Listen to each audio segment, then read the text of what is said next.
good. Pretty light agenda today, so let's run through it and feel free to add if you have anything else to join in. But first thing is the meeting minutes for March 9th. Do we have any comments, or is anybody willing to approve them or give that a go? Let me get the link here real quick.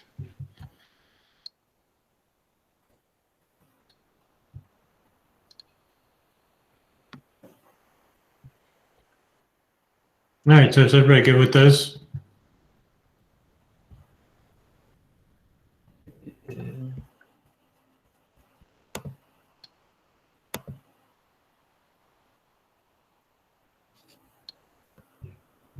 Oh, yeah. Okay. All right. Next thing I put on the agenda was just a reminder about syncs. We have an upcoming Foxy sync coming, and then more importantly, the Galactic Feature Freeze is on the 19th. Do you have any concerns or any comments about the SROS2 code, or I guess anything else related to that should be a priority or something that has to be taken care of to hit that date? Any comments on that? Looks like there's been some recent merge activity just fixing Python imports and test frameworks. But I think Mikhail's been merging on that, and Kyle. Yeah, I believe there's one open thing that Mikhail mentioned when he updated rolling. I don't know if that'll make it, but everything else seems to be doing okay. I don't know if we have any thoughts on the, we're trying to get some more stuff with Launch Secure and the plugins, whatnot, as well as, Jeremy put some work into logging and any other, upstream stuff. Is there anything else that we need to really focus on that anybody knows of? Or any calls for help?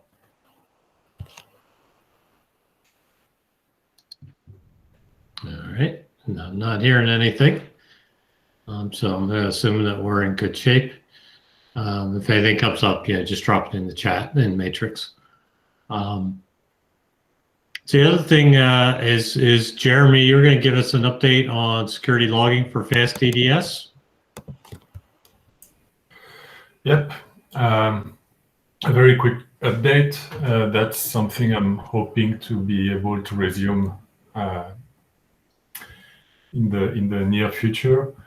So as you guys may remember, last year we landed in the fast DDS. Well, back in the days it was fast RTPS code base, the security logging plugin. That is the ability to log any security related event. At the time, it's only logging into a text file. So the security plugin specification specifies that you can log in two ways, either to a file or directly on the DDS graph. So one half of it is already implemented in fast DDS code base, and I'm hoping to be able to resume the second part, that's logging in the DDS graph. Well, to give you a quick update, more than words, I'm gonna show you a very quick demo. If I can find it.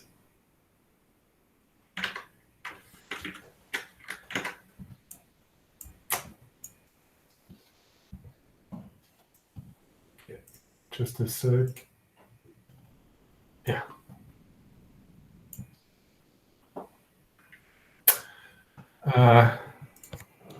Maybe I should zoom a bit.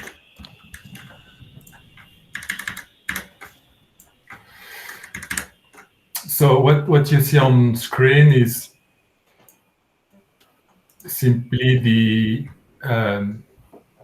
secure Hello World example that's already available in the FastDDS repository. So you have on top a publisher, a subscriber, and they simply talk to each other and publish Hello World. And what you see at the bottom is a third FastDDS node that's only subscribing to the security logging topic. So this guy is subscribing directly to the security logging topic and simply printing on screen whatever is being published on that topic. And as I hope you'll see, when you execute the demo, never mind the flood, what we see at the very bottom is that the security topic subscriber is getting messages. And this message is a dummy message that I'm publishing in a loop, simply to show that we're getting messages directly on the DDS topic. So as a proof of concept, I'm getting there. What's actually missing, the main work that remains to be done, is that the permissions to subscribe and publish on, to publish on this topic should be automatically granted to anyone that has the logging feature enabled. And this should be baked in the authentication and permission plugins. And it is this automation that remains to be done. So at the moment, I'm manually writing those permission into the permission files for each of the participants. So you're saying there's an extra read and write permission, yes, for the logger readers and logger writers, respectively. Yes, at the moment. And nodes inherently just need write access to the DDS level logging topic, and then exactly read access only needs to be allocated to an administrating tool, right? Yeah. So if node has the logging enabled, it has automatically write permission, write only.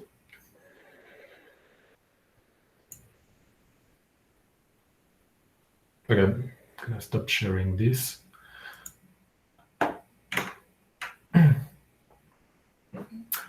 So it's getting there. That last chunk of work, I'm hoping I'll be able to tackle it in the near future and open a pull request soon enough.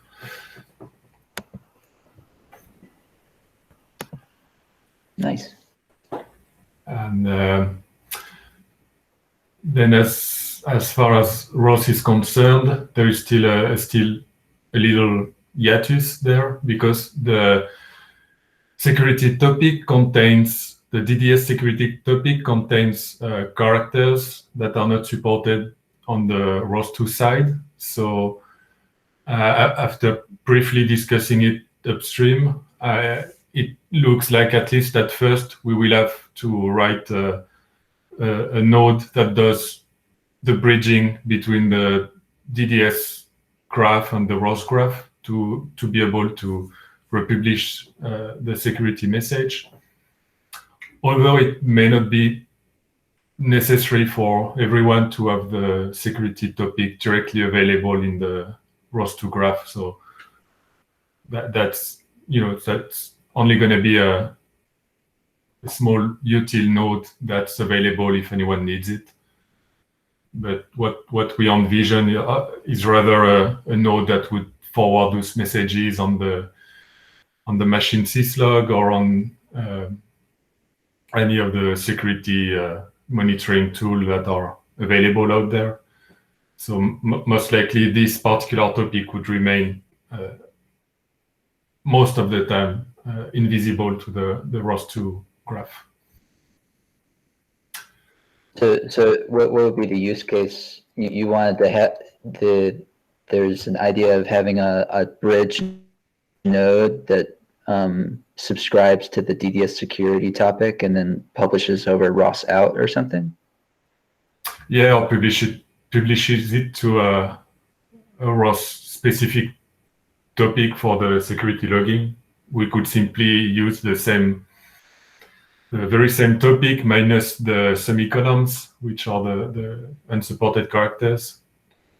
But yeah, that's essentially the idea of a bridge between the DDS realm and the ROS2 realm, if anyone needs it. Yeah, I'm not sure if the DDS security needs to manifest itself as a ROS topic. But Yeah, me neither. For the aggregator, the reader, the admin tool, we can still use the raw topic, like RMW has like that. Okay. So Yeah, that's the plan. Yeah. Now, but I don't know. Say you want to debug whatever's going on with your usual tools, maybe RQ topic and etc. Could be handy to have a bridge available.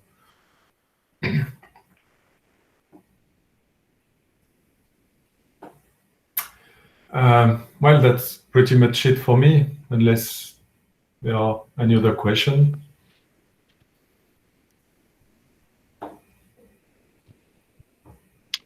Hearing none, I think that's good. That's neat stuff. Thanks a lot, Jeremy, for the update. Thanks. So does anybody else have anything else for the agenda today? So I posted 2 links on the working group element post, and the first one was is a ticket I opened on RMW faster TPS with I think a regression I encountered with Foxy. So I was getting the Turtlebot demo up and running again.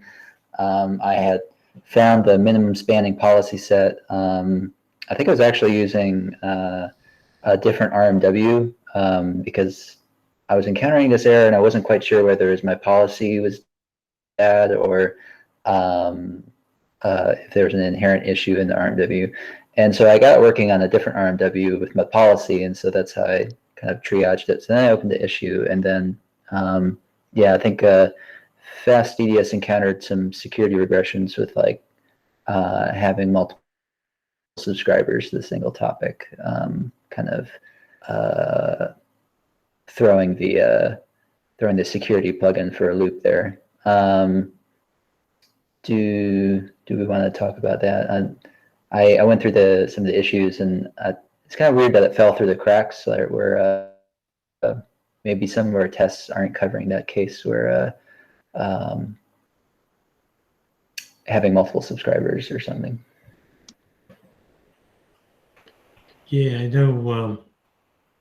I'm trying to think back to the last time I worked with some of our tests. I don't remember having multiple subscribers. I think it was all very much, one talker, one listener, and then changing out some of the security bits, but I don't remember multiple. Yeah. Is this, do you think this is an issue needs to be, it feels like something that needs to be addressed before, well, as part of Galactic, right? I think the Proxima guys have fixed it with the latest release of Fast. It's just backporting that into Foxy. So maybe we want to open up a ticket to kind of see where our tests can help catch that.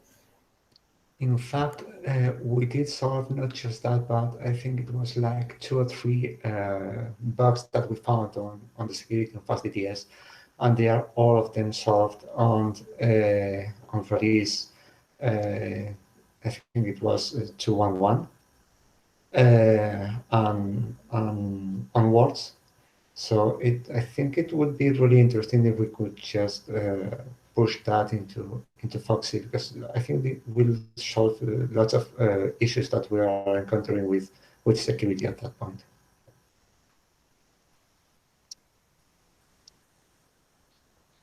Okay, so we want to add add an item or add an issue to create just to create a test. I think that's a one test or multiple tests to look for multiple readers or multiple writers and make sure security works with this. Is that how did I get that right? Yeah, I think our toy examples are just like reader and writer. So we may want to have something a little more realistic in terms of representative of ROS graph. Yeah. Okay. Okay, so that's the, does that cover both? I'm looking at, was 522, issue 522 on our TPS, the first one you linked. And then The first one is where I was told what the regression was, and then the second link is the discussion on backporting it with Foxy. Okay. All right. And Niker, as far as you know, everything's all been resolved. It's just a matter of us improving our tests, right? I think the ROS2 core team is working on the backport, but for our end, we may want to work on figuring out how to catch these earlier. Okay. Yeah, that's right.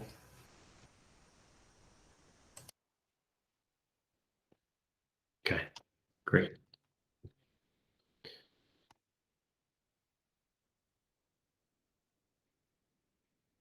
Just take a few notes here. All right, anything else to add on that issue or any other open issues? Thanks for bringing that up, Ruffin.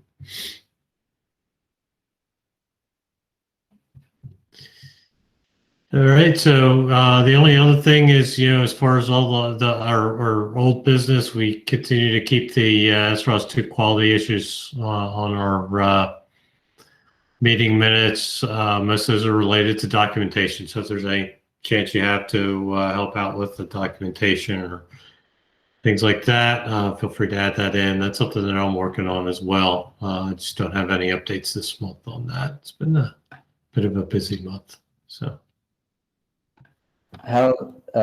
So there's been some movements in the ROS2 documentation for consolidation.